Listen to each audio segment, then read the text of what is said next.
Assalamualaikum warahmatullahi wabarakatuh.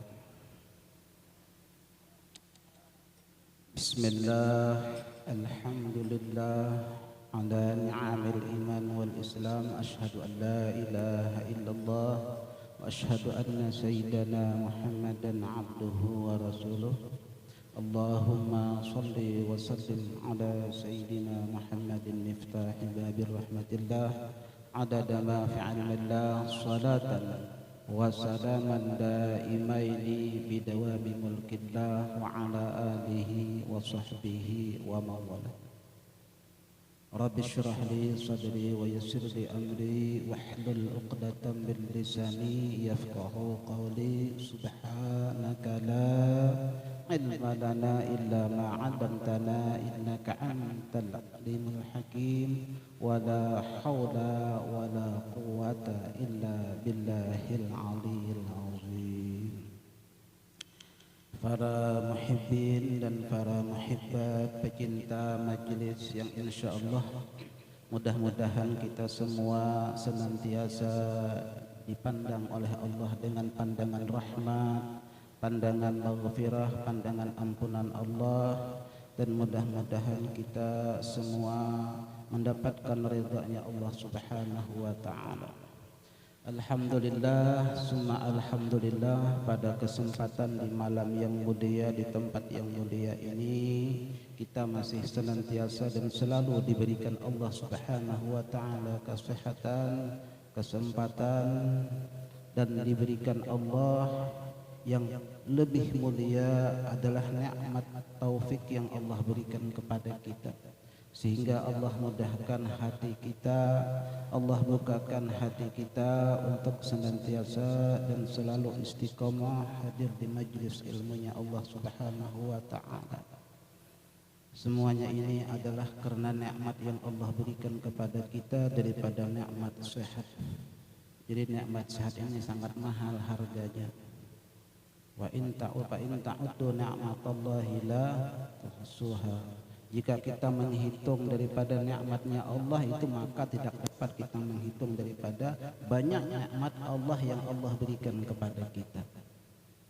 Nikmat yang paling kecil apa? Yang nikmat yang Allah berikan kepada kita ini, mata kita bisa berkedip. Ini nikmat luar biasa. Ya, cuma mata kita ada berkedip, melotot ke jempol. Ya, tak nikmat. Ya, itu luar biasa. Apalagi seorang syabab dikedipin mata sama orang anissa, wah luar biasa, bisa sama bisa guring lagi itu. Nah, itu nikmat mata bisa berkedip. Itu syukur kita diberi nikmat sehat. Jangankan nikmat mata, nikmat yang pada nyaman, yang tidak enak aja, didengar tidak enak, dirasakan tidak enak, itu nikmat jadinya. Apa contohnya? Maaf aja ya. Seperti kita buang angin. Nah, itu tidak nyaman didengar, tidak nikmat ya, dirasakan tidak nikmat, tapi jadi nikmat. Kenapa? Karena berapa banyak orang ketika mereka tidak bisa keluar angin, tak bisa kentut, mereka masuk rumah sakit ya, usus buntu, dioperasi puluhan juta habis. Itu nikmat ya. Maka ada istilah kata peribahasa, ditahan sakit perut, dikeluarkan orang ribut, namanya kantut. Nah, itu nikmat. Kita syukuri dengan apa yang Allah berikan. Bagaimana bentuk kita mensyukuri nikmat yang Allah berikan kepada kita? Ya, ini salah satu. Kita gunakan dengan ibadah kepada Allah. Kita menuntut ilmu, ya kita amalkan ilmu kita. Itu adalah syukur kita kepada Allah. Bukan sembarang orang bisa hadir di tempat yang demikian ini, kecuali orang-orang yang Allah cintai, orang-orang yang Allah pilih, orang-orang yang Allah sayangi. Ini betapa nikmatnya kita hadir di majelis ilmu. Alhamdulillah ya, mudah-mudahan dengan apa yang kita niatkan, apa yang kita hajatkan, wabil khusus daripada tuan rumah ya Bang Hibmi beserta istri ya Kak Yola, mudah-mudahan Allah kabulkan daripada niat dan hajatnya yang mungkin belum tercapai. Mudah-mudahan dengan berkah majelis ta'lim, dengan berkah dengan tuan guru Tuan Syekh Abdul Qadir Jailani, mudah-mudahan Allah kabulkan niat dan hajatnya duniawiyah wa ukhrawiyah, dan mudah-mudahan Allah kabulkan hajat-hajat kita semua, amin ya rabbal alamin. Nah, kita teruskan daripada kajian kita kitab Risalatul Ma'awan. Bismillahirrahmanirrahim. Allah taala wa nafa'ana wa bi'udhum bidarin. Sunna qala barakatuh wa sallallahu alaihi wa sallam.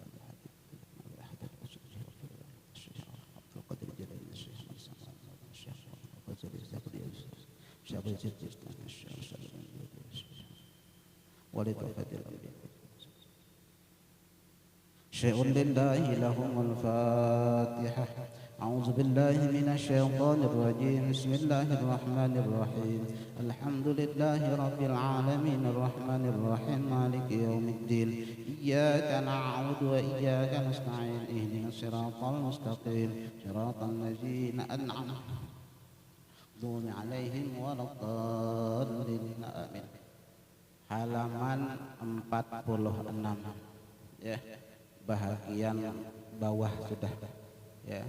Terakhir kemarin bagian bawah masih berkaitan tentang daripada perbuatan yang sunnah yang sangat dianjurkan oleh Rasulullah sallallahu alaihi wasallam, yang mana perbuatan sunnah tersebut merupakan daripada keberkahan, kebaikan yang sangat bermanfaat bagi kita.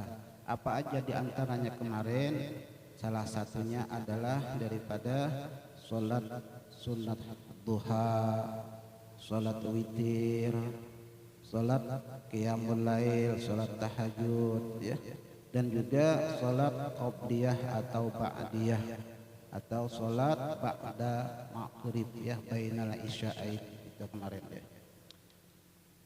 Wa qala Rasulullah sallallahu alaihi wasallam, dan telah bersabda oleh Rasulullah sallallahu alaihi wasallam, kata Nabi, man shalla bainal isya'aini raka'ataini banallahu lahu baitan fil jannati. Barang siapa atau siapa saja, ini umum, baikkah laki kah, perempuan kah, tuha kah, anum kah, termasuk khunsa. Apa khunsa? Ya, bencong kata ya, kata Mang Haris atau Ustaz Haris ya, itu khunsa itu mereka itu punya dua kelamin ya. Khunsa itu punya dua kelamin, itu jarang ada khunsa ya, 1001 mungkin. Adapun yang kita lihat di mana-mana itu bukan khunsa, itu ya, itu bukan khunsa, itu laki-laki ya, apalagi di Jakarta masih ngemes yang di kereta api, yang di mana-mana di ya, di bandara terminal, itu bukan ya khunsa, itu membahayakan itu ya, itu membahayakan, itu otaknya besar itu ya, apa tinju kita kalah ya. Ini khunsa itu betul khunsa ya, dia punya dua kelamin ya. Nah itu khunsa ya, termasuk daripada khunsa itu bencong ya. Itu bebencongan ada. Ya. Kata Rasulullah sallallahu alaihi wasallam, barang siapa jika salat ya iyaman antara maghrib dan isya 2 rakaat, niscaya membangunkan oleh Allah Ta'ala baginya, yaitu seorang tadi, akan satu gedung mahligai istana di surganya Allah Subhanahu wa Ta'ala. Nah, jadi kalau kita pengen membangun istana, membangun rumah yang mewah, yang megah, yang mantap, nah maka ujar Nabi, kata Rasulullah sallallahu alaihi wasallam, yakni dengan mengerjakan salat sunnah 2 rakaat di antara isya, maghrib dan isya. Nah itu luar biasa kemuliaan, keagungan daripada bainal isya ini. Ya, setelah kita salat maghrib kita sudah baca wirid, baca tasbih, kita berdoa ya. Nah setelah itu kita salat sunnah ba'dal maghrib, ba'diyah. Berapa rakaat? 2 rakaat. Maka kata Rasulullah sallallahu alaihi wasallam, Allah sediakan, Allah bangunkan surga, gedung di tempat kita kembali nanti di surganya Allah Subhanahu wa Ta'ala, yang mungkin kita dalam dunia tak tercapai, tak pernah menikmati daripada indahnya rumah, gedung yang mantap, yang bertingkat. Tapi dengan kita kerjakan sholat sunnah 2 rakaat, insya Allah nanti Allah bangunkan daripada gedung di surga. Nah itu gampang jalannya untuk mencapai daripada ya mendapatkan kemuliaan di hadapan Allah Subhanahu wa taala dan mendapatkan gedung atau istana yang besar.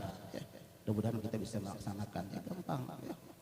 Wa qala alaihi salatu wassalam, dan telah bersabda oleh Nabi sallallahu alaihi wasallam, man shalla ba'dal maghribi sita raka'atin la yatakallamu bainahunna bisu'in adalla lahu ibadata sanatain asyarata sanatan.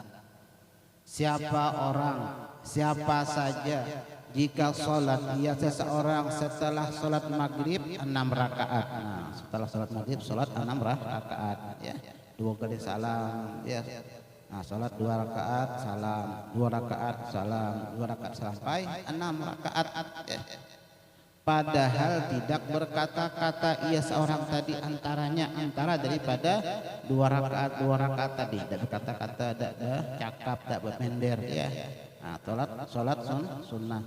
Tapi kalau berpender, bercakap, ngomong, nah itu lain lagi ya. Bercakap ya sama kawan, malam ini mana kita jalan-jalan, mana kita ya, kita mabar malam ini. Nah, sholat lagi 2 rakaat, nah lain lagi ya, terputus sudah ya. Nah, tidak berkata-kata ia antara keduanya dengan perkataan yang tidak baik, niscaya membandingi ia seorang tadi baginya akan ibadah 12 tahun. Masya Allah ya. 12 tahun bandingannya dengan kita sholat 6 rakaat setelah sholat maghrib. Nah, ini mudah-mudahan kita bisa mengamalkan, melaksanakan. Ya, setelah sholat maghrib kita sholat 2 rakaat, nanti 2 rakaat lagi, 2 rakaat sampai 6 rakaat. Maka bandingannya bagi hal demikian adalah ibadah 12 tahun. Ya, bukan waktu yang sangat pendek 2 tahun itu. Ya, ya. Kalau orang kawin ya 12 tahun itu mungkin anak sampai 11 mungkin. Pada 11 tiap tahun punya anak. Lahiri dah. Ya. Ya. 12 tahun. Nah, jadi luar biasa manfaat, fadilah, keutamaan daripada sholat ba'da maghrib. Ya, mudah-mudahan kita semua Allah berikan taufik, Allah berikan hidayah, Allah mudahkan kita untuk melaksanakan, mengamalkan daripada apa yang sudah kita ketahui. Nah, itu kita pasang niat. Kita pasang nih niat, ya Allah mudah-mudahan saya bisa mengamalkan, melaksanakan daripada apa yang disampaikan Rasulullah. Insya Allah Allah bukan hati kita. Insya Allah Allah berikan kemudahan kita untuk melaksanakannya. Ya, 6 rakaat. Jadi pahalanya membandingi daripada ya ibadah 12 tahun. Ya. Wa minas sunnati ihya ma bainal isya'aini. Dan termasuk sunnah Nabi menghidupkan waktu antara maghrib dan isya. Termasuk daripada sunnah Nabi yang sangat dikuatkan.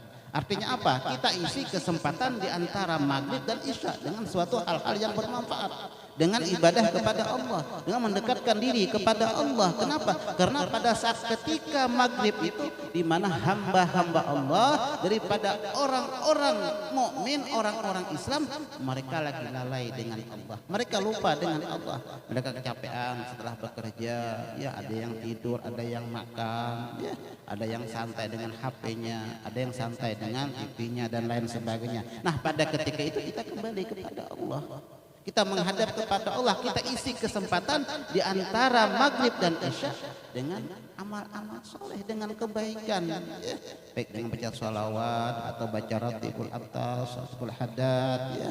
Atau kita membaca Quran, ya. Atau kita berzikir atau yang lainnya. Tapi kebanyakan kita bukan mengisi dengan kebaikan, dengan amal, dengan apa? Dengan handphone, dengan HP yang kita isi, ya.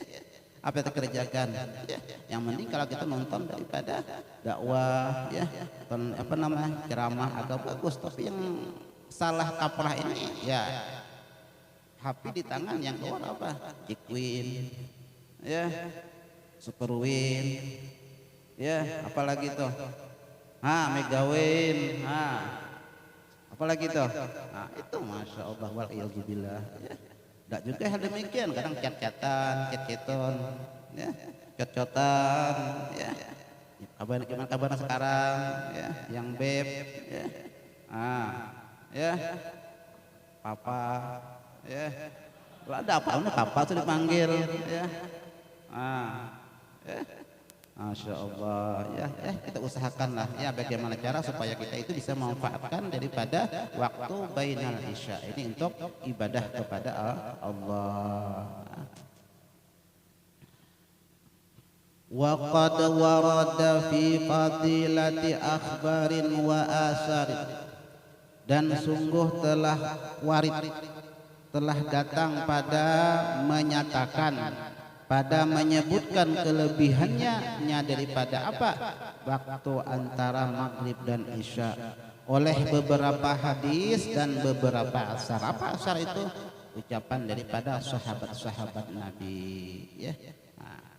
Wa hasbuka min zalika anna Ahmad bin Abil Hawari syawara syaikhahu Aba Sulaiman rahimahullahu ta'ala bi anna yasuman nahar aw yuhya ma bainal isya'aini faqala ijma' bainahuma faqala la astati'u li anni mata sumtu ishtaghaltu bil iftari fi hadzal waqti faqala lahu iza lam tastati' an tajma'ahuma fada' siyaman nahari wa ahyi ma bainal isya'aini, dan mencukupi akan engkau daripada yang demikian itu daripada menghidupkan antara maghrib dan isya. Bahwa Imam Ahmad bin Abi Hawari musyawarah ia akan syekhnya, akan gurunya. Siapa? Imam Abu Sulaiman, ini salah seorang ulama besar, ya, rahimahullahu ta'ala, pada perkara bahwa puasa ia di siang hari atau menghidupkan ia akan waktu antara maghrib dan isya. Maka berkata ia, kumpulkan olehmu antara keduanya daripada menghidupkan daripada antara maghrib dan isya atau puasa tadi. Maka berkata ia daripada gurunya tadi, tidak mampu oleh aku karena bahwasanya aku kapan berpuasa, aku niscaya berbimbang aku dengan berbuka pada waktu ini, waktu tersebut. Maka berkata ia daripada guru tadi kepadanya, yaitu daripada Ahmad bin Abil Hawari tadi, apabila tidak mampu engkau bahwa mengumpulkan engkau akan keduanya, maka tinggalkan olehmu akan puasa di siang hari dan hidupkan olehmu akan waktu antara maghrib dan isya. Artinya bahwasanya lebih utama daripada menghidupkan antara maghrib dan isya ketimbang daripada puasa di siang hari. Nah, itu luar biasa. Maka diusahakan, ya, kita niatkan supaya kita bisa menghidupkan antara maghrib dan isya. Kita isi dengan kesempatan, dengan amal ibadah kepada Allah, sehingga kita mendapatkan ridha-Nya Allah Subhanahu wa taala. Wa qalat Aisyah radhiyallahu anha, ma dakhala Rasulullah sallallahu alaihi wasallam baiti ba'dal isya'il ula illa shalla arba'an aw sittan. Dan telah berkata oleh Sayyidah Aisyah radhiyallahu anha, tidak masuk oleh Rasulullah sallallahu alaihi wasallam akan rumahku sesudah isya yang pertama, yakni maghrib, melainkan sholat ia Nabi 4 rakaat atau 6 rakaat. Nah, jadi Nabi bahwasanya tidak masuk dalam rumahnya kecuali Nabi itu mengerjakan sholat antara maghrib dan isya, yaitu 4 rakaat atau 6 rakaat. Kenapa? Karena betapa mulianya, betapa agungnya daripada orang-orang yang memuliakan di antara maghrib dan isya. Ya, tentunya harapan kita semua mudah-mudahan Allah berikan taufik, Allah mudahkan kita, Allah bukan hati kita sehingga kita gampang mudah untuk mengerjakan daripada ibadah kepada Allah Subhanahu wa taala, untuk mengerjakan amaliyah sehingga kita menjadi orang-orang yang muttaqin, orang yang dekat dengan Allah, orang yang mendapatkan daripada ridhonya Allah Subhanahu wa taala.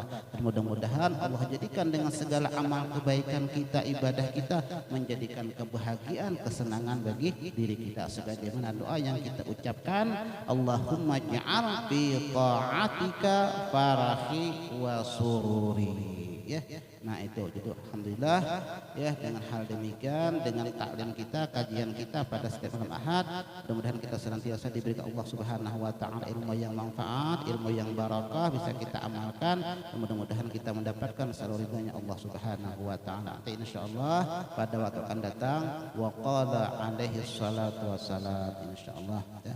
Di malam ini kita sekalian kita ambil tabarukan ya, kita mengadakan sedikit, kita baca menakib daripada Tuan Syekh Abdul Qadir Jilani dan kita tahlil.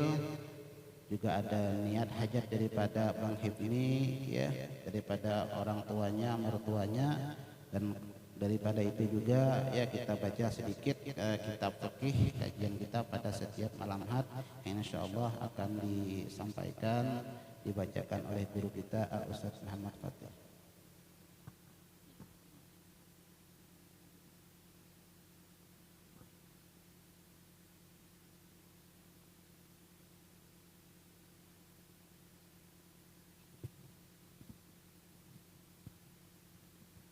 Assalamualaikum warahmatullahi wabarakatuh. Fatihah ila hadratin Nabi Mustafa Rasulullah sallallahu alaihi wasallam, summa ila arwahi abaihi wa ikhwanihi minal anbiya wal mursalin wa ila al malaikatil muqarrabin wal makrumin wal syuhada was salihin wa li kullin wa ashabi kullin wa ila arwahi abina Adam wa min Hawa wa mamatana salam bainahuma ila yawmin wa nakhussu khususan Syekh Abdul Qadir Al-Jilani. Syekh lillahi lahumul Fatihah. A'udzu billahi minasyaitonir rajim. Bismillahirrahmanirrahim. Alhamdulillahi rabbil alamin. Arrahmanir rahim. Maliki yaumiddin. Iyyaka na'budu wa iyyaka nasta'in. Ihdinas siratal mustaqim. Siratal ladzina an'amta 'alaihim ghairil maghdubi 'alaihim waladdallin. Bismillahirrahmanirrahim. وقال الله تعالى ألا إن أولياء الله لا خوف عليهم ولا هم يحزنون. Syekh Abdul Qadir Al-Jilani lahir di desa Al-Jili tahun 470 Hijriah. Al-Jili adalah kata yang memiliki dua makna. Yang pertama berarti daratan yang luas yang terletak di sebelah Ad-Dailam. Tercakup di dalamnya beberapa banyak desa, di antara salah satunya tanpa satupun kota besar. Dan makna kedua adalah desa asal Syekh yang disebut pula dengan Al-Kail, yang merupakan desa yang berada di daerah Persia. Diriwayatkan bahwa saat mengandung beliau usia ibundanya 60 tahun. Ada yang menyatakan bahwa tidak ada perempuan yang hamil pada usia 60 kecuali wanita Quraisy, dan tidak ada wanita yang dapat hamil pada usia 50 tahun kecuali wanita Quraisy. Ibunda beliau bernama Fatimah binti Syekh Abdullah As-Sahumai. Diriwayatkan darinya setelah lahir anakku Abdul Qadir tidak mau menyusu pada saat bulan Ramadan. Oleh karena itu jika orang-orang tidak dapat melihat hilal penentuan bulan Ramadan, mereka mendatangiku dan menanyakan hal tersebut kepadaku. Jika aku menjawab hari ini anakku tidak menyusu, maka orang-orang pun mengerti bahwa bulan Ramadan telah tiba. Syekh Abdul Qadir Al-Jilani tetap berada dalam pengasuhan kedua orang tuanya hingga mencapai usia 18 tahun. Saat itulah bertepatan dengan tahun wafatnya At-Tamimi 488 Hijriah, beliau pergi ke Baghdad. Waktu itu yang berkuasa adalah Sultan Al-Mustadhir Billah. Abu Abbas Ahmad bin Al-Muqtadi bin Amrillah bin Abul Qasim Abdullah Al-Abbas. Nasab Syekh Abdul Qadir Al-Jilani. Beliau adalah Syekh Muhyiddin Abu Muhammad Abdul Qadir bin Abu Saleh Jinki, Dusad bin Muhammad Al-Jun bin Musa Al-Jun bin Abdullah Al-Mahad bin Hasan Al-Musanna bin Hasan bin Ali radhiyallahu anhum. Ini dari jalur ayah beliau. Adapun dari jalur ibu beliau ialah ibunda beliau Fatimah binti Abdullah As-Sumai, mimpin para zuhad dan salah seorang syekh kota Jilan, serta yang memiliki berbagai karamah. Ini nasabnya Syekh Abdul Qadir Al-Jilani dari pihak ayah dan pihak ibunda beliau, yang pada intinya nasabnya beliau adalah nasab orang-orang yang mulia. Kita sebenarnya tidak penting bahas nasab itu, yang penting tuh kata guru kami bahas nasib. Nah, ngapain bahas nasab? Yang penting bahas nasib. Ya, kalau kita nak buka-bukaan nasab, aku nih keturunan Nabi Adam. Ya, keturunan Nabi juga masih ada kan? Pede aja kita. Pede aja kita. Ya. Tapi kita bukan untuk bangga-banggaan nasab. Jangan pula mempertentangkan nasab orang. Kita yang tak tahu ilmunya jangan ikut-ikutan. Kita wes meneng aja, diam. Ya, diam aja, share aja yang sudah kantor tuh share aja itu. Ya kata orang ada yang bilang, oh catatannya ndak ada, catatan sezamannya ndak ada, ininya ndak ada. Udah jangan ikut-ikutan, sudah biarlah orang sudah. Ya. Lezamu dia tidak ngaji usul fiqh. Padahal usul fiqh itu ada kaidah yalzamu ma'a wujudid dalili wujudul madluli wa la yalzamu ma'a adamid dalili adamul madluli. Lazim hukumnya setiap ada dalil pasti ada madlul. Madlul itu sesuatu yang dicarikan dalil dalam kaidah usul fiqh. Wa la yalzamu ma'a adamid dalili adamul madlul. Tapi bukan berarti kalau dalilnya ndak ada berarti madlulnya ndak ada. Misal, nih kayak majelis pengajian kayak gini, misal maulidan misalnya juga, haulan. Kalau nggak dicarikan dalilnya, seandainya tidak ada, bukan berarti perkara haulan, perkara maulid itu haram, bukan. Atau seperti nasabnya Sadah Ba'alawi, misalnya seandainya tidak ada catatan kitab sezaman misalnya, lalu dianggap mereka tidak ada, oh tidak seperti itu. La yalzamu ma'a wujudid dalil wujudul madlul. Kalau kita kasih contoh secara umum ya, ini kan ada lampu di depan kita nih, lampu ya, kan ada cahayanya nih. Adanya cahaya nandakan lampu ada, betul tidak itu? Sekarang kami balik, apakah kalau cahaya ini tidak ada, lampu ini tidak ada? Kalau cahaya ini ada, membuktikan kalau lampu pasti ada di situ. Tapi kalau cahaya tidak ada, apakah itu membuktikan bahwa tidak ada lampu di situ? Itu agak sedikit dipaham. Maka kenapa kadang orang yang menggunakan logika tak menggunakan dalil kadang salah di dalam penyampaiannya. Contoh, itu yang di YouTube Guru Gembel. Aku sebut aja lah, tak apa-apa. Ya. Apa kata dia? Ini mungkin di sini ada yang subscribernya begitu. Mungkin ada nih yang dianggap kayak pinter orangnya, bercakap lancar luar biasa. Kata dia, Allah itu ada dan tiadanya sama-sama sifat yang mustahil. Ada dan ketiadaan Allah sama-sama mustahil. Kenapa? Kalau kita katakan Allah ada, mana bukti? Kalau kita katakan Allah tiada, ya barang tahu Allah itu ada. Dia sama-sama mustahil kata dia. Kalau kita Asy'ariyah, yakni pengikut Asy'ariyah dan Maturidiyah, bahwa Allah itu ada dengan dalilnya apa? Dalilnya adanya alam yang diciptakan oleh Allah. Adanya sesuatu yang diciptakan pasti ada yang menciptakan. Dijawabnya lagi, apa kata dia? Kalau gitu, kalau dunia ini tak ada, alam semesta tak ada, Allah ada berarti.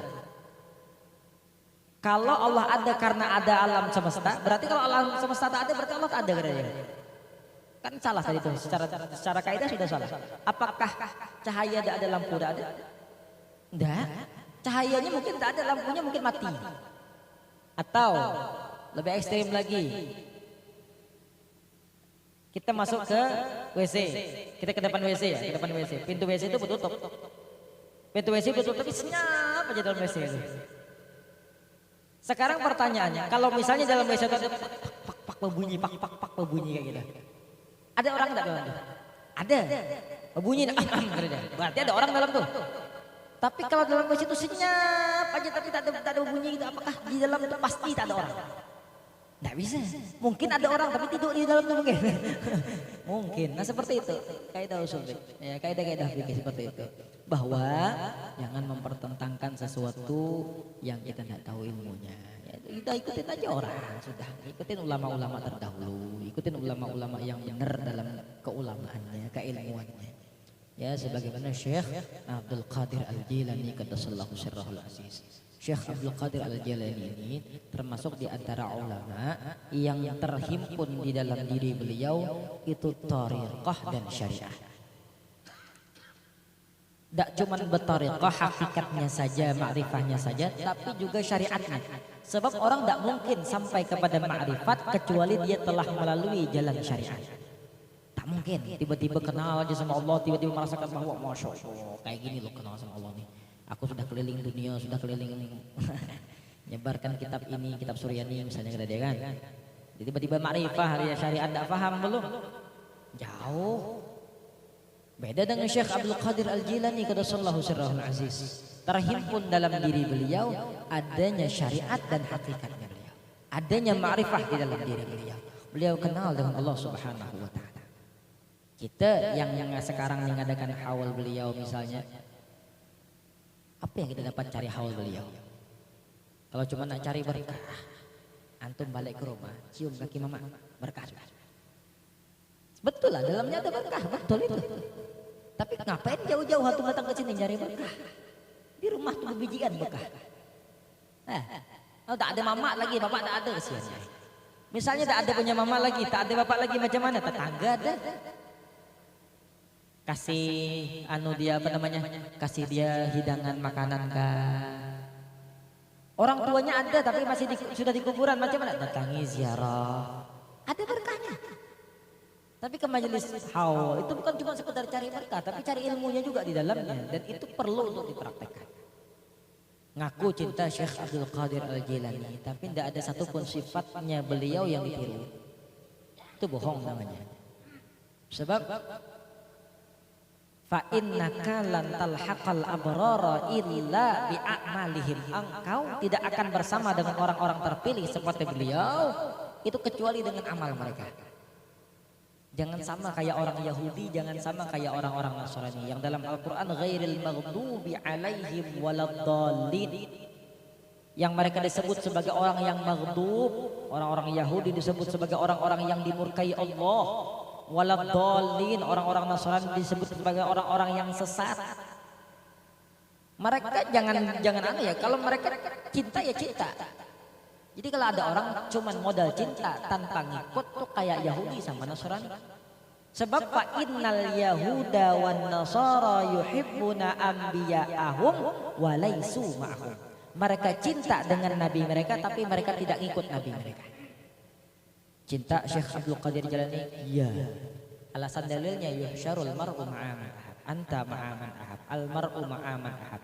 Anta ma'aman ahbabta. Dalilnya itu aja. Tapi tak nak ikut. Yang penting aku cinta lah dulu dia. Ya Allah ya Rabbi. Ngikutlah beliau. Dikit-dikit ngikut. Sifat pemaaf. Sifat husnuzan. Sifat pemaaf. Jangan dengki. Jangan suuzon sama orang. Jangan suka mencaci maki orang, jangan suka cari aib orang. Ya kita kayak gitu tuntutan kita. Kalau kita tak cari aib, kita sendiri pun ada aib. Seperti itu. Syekh Abdul Qadir Al-Jilani terhimpun di dalam diri beliau adanya hakikat dan syariat. Syariat beliau pasti jalan. Kayak sekarang misalnya kita nak ngaji fikih ini, kita mengkajinya syariat. Contoh sekarang ini kita nak bahas tentang bab tadi kami lihat sebentar, bab tentang bersugi. Atau bisa buka kitabnya itu bab tentang bersugi itu. Ya. Nah, jadi nyambung kan? Nyambung. Ini babnya tentang bersugi. Mana dia tadi?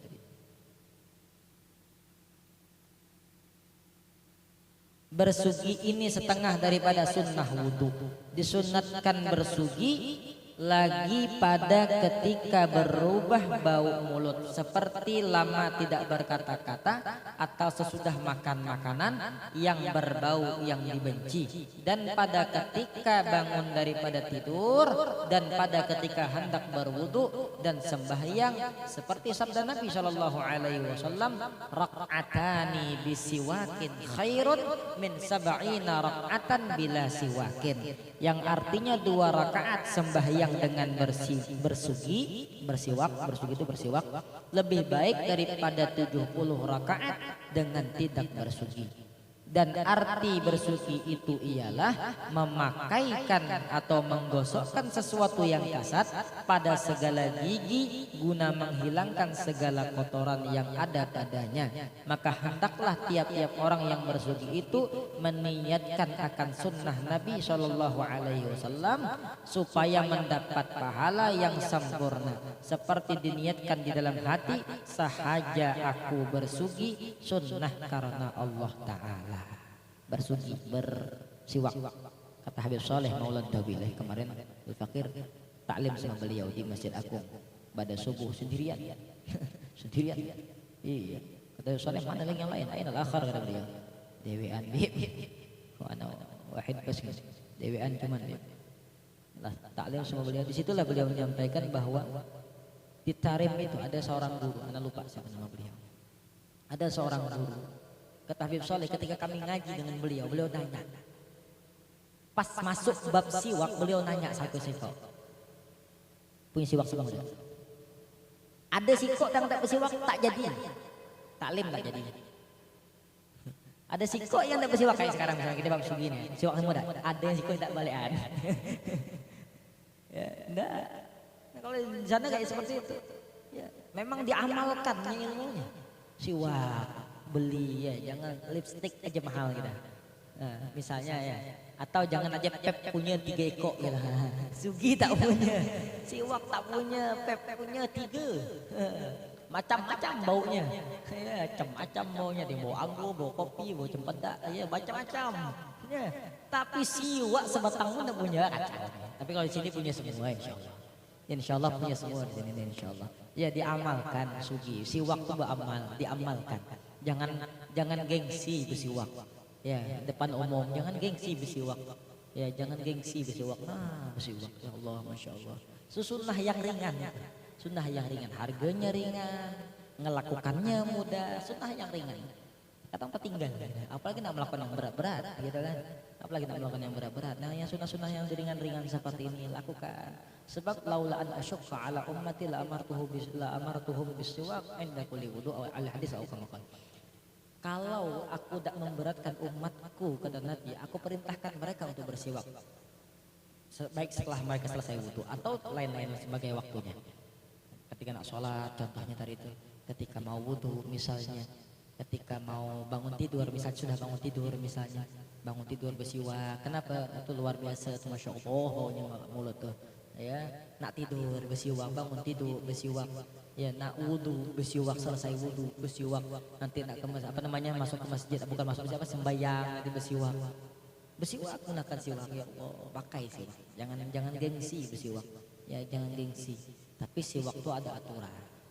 Nanti ketika sudah masuk bulan Ramadan, tadi kita baca sebentar, ketika sudah masuk bulan Ramadan, bahwa siwak itu dimakruhkan ketika matahari sudah tergelincir. Kapan matahari itu tergelincir? Matahari itu tergelincir ketika sudah masuk waktu zuhur. Masuk waktu zuhur, azan Allahu Akbar, Allahu Akbar. Azan zuhur sudah, itu berarti matahari sudah tergelincir. Masuk waktu dimakruhkan bersiwak. Akan tetapi dalam kitab Fathul Qarib itu disebutkan bahwa wakhtaran Nawawi, Al-Imam An-Nawawi itu memilih. Apa kata beliau? La yukrahu mutlaqan, tidak makruh secara mutlak. Maksudnya apa? Ya boleh. Kapan waktu nak bersiwak silakan. Antum nak kapan waktu nak bersiwak walaupun lagi tengah puasa ya silakan. Tidak makruh menurut Imam An-Nawawi. Jadi gimana kita milihnya, yang mana milihnya nih? Nah, gimana milihnya? Ya wes kita pilih aja yang makruh, lebih aman. Lebih aman gitu. Tidak apa-apa. Tapi kalau lihat orang tengah-tengah hari dia bersiwak, jangan disalahin. Kenapa? Itu mungkin dia ngikut pendapatnya Imam An-Nawawi. Seperti itu. Nah inilah pentingnya ngaji fikih itu solusi. Ngasih solusi. Jangan asik nyalahkan orang dengan ngaji fikih itu. Masih ada solusi dalamnya. Ngasih hukum ada solusi gitu. Contoh kayak kemarin kami pergi ke Seberang. Sebagai penutup aja. Ke Seberang. Itu pas hadir di situ diajaklah main futsal. Nah, macam biasa, namanya hobi main futsal. Bawa sepatu, siapnya berapa bawa sepatu. Main futsal. Pas sudah masuk lapangan, orang tuh berkumpul duit 5.000 seorang, yang datang 5.000, datang 5.000, datang 5.000, berkumpul duit. Duduk aku sebentar. Apa maksud? Awak nih dah bersepatu, udah berkaos, lengkap dah. Tinggal main nyepak bola aja lagi. Ini untuk apa bang? Kita ini undi tabung. Tahu undi tabung nggak? Jadi kita ini bersumbangan, pesertanya 5.000 seorang. Agak duitnya terkumpul, misalnya 50.000 dibelikanlah ke telok misalnya. Nanti telok itu diberikan kepada orang yang menang.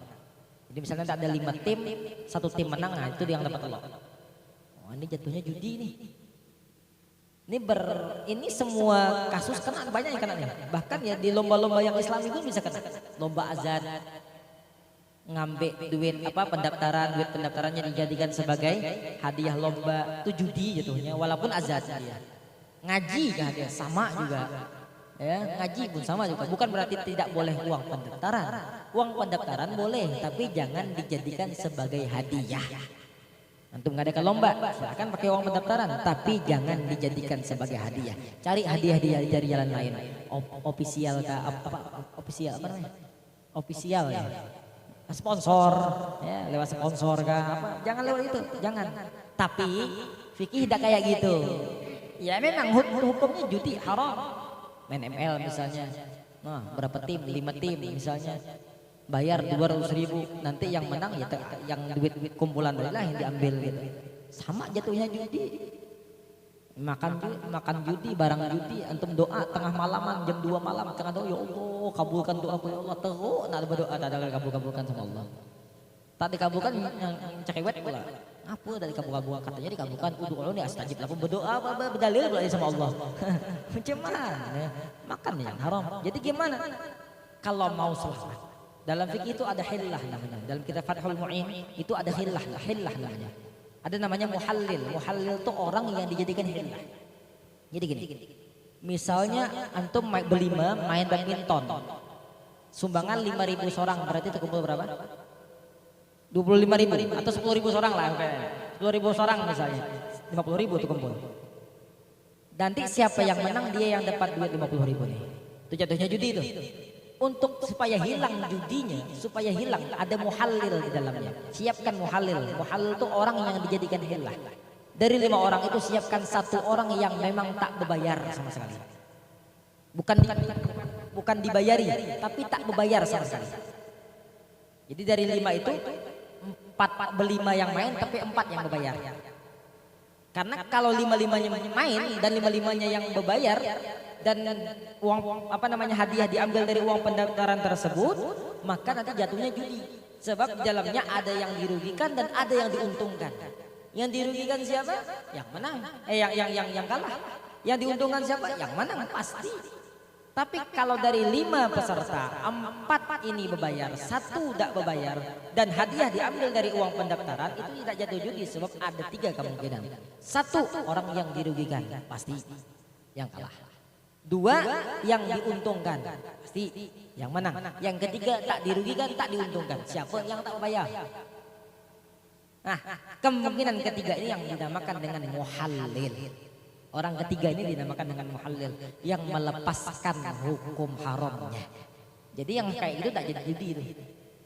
Ya, jangan pula nanti aku yang bayari ya, sama berarti berbayar dia berarti. Memang pure tak berbayar dia. Dari 5 orang peserta, 4 berbayar, 1 tak berbayar. Jangan pula nanti kalau kau menang kau tak boleh kami hadiah. Dia tak berbayar. Jangan juga mentang-mentang kata kawan kau itu cuma untuk melepaskan kewajiban aja. Jangan juga ya, tetap dikasih dia. Tapi harus terima daripada kita nak apa namanya? Daripada nak jadi hukum haram. Tapi nanti berebut tuh aku aja mau halal, aku B gitu deh. Iya, ya Allah. Tapi itulah solusi dalam fikih.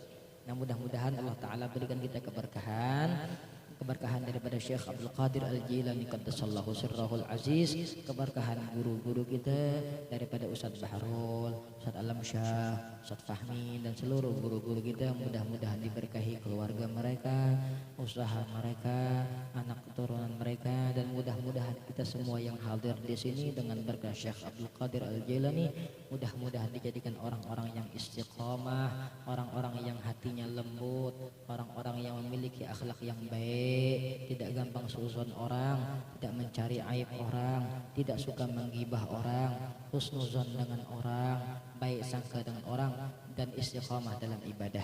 Amin ya rabbal alamin. Ala hadhihi niyah wa likulli niyatin salihah bi jahi nabil mustafa Rasulullah sallallahu alaihi wasallam. Al-Fatihah.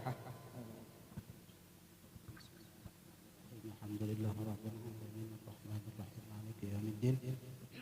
نعبد وإياك نستعين صراط المستقيم صراط الذين أنعمت عليهم غير المغضوب عليهم ولا الضالين.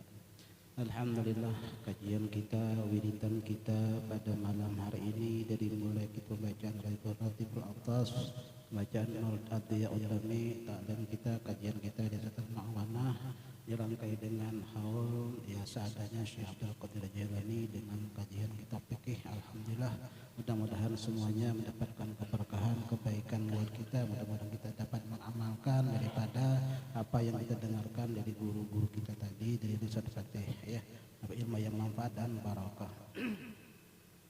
Sedikit bahwasanya kita malam ini menghauli daripada Syekh Abdul Qadir Jilani ya, bahwa beliau adalah kita yakini walinya Allah ya, kekasihnya Allah. Jadi jangan kita merasa ragu bahwasanya beliau adalah wali min auliya Allah ya, walinya Allah ya. Daripada akhlak yang mulia, daripada tandanya itulah ada inna auliya Allah la khaufun alaihim wa lahum yahzanun. Mereka wali itu tidak pernah sedih, tak pernah takut ya. Apapun yang menimpa kepada dirinya tak pernah takut, baik ekonomi apapun tak pernah takut. Beliau keras tegas ya dengan untuk mensyiarkan agama Allah, tak takut dan juga tak pernah sedih ya. Itu daripada walinya Allah.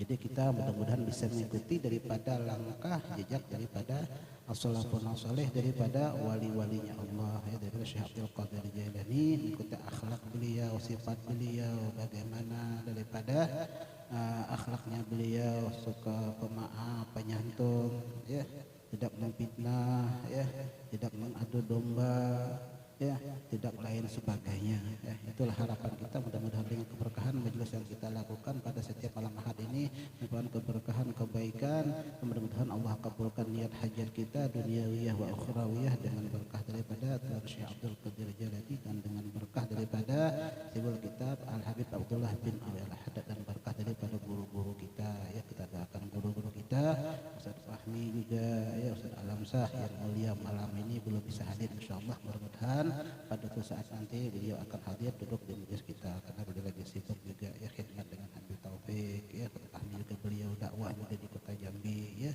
beliau mengajar juga ya, insyaallah beliau saat akan hadir ke majelis kita ya.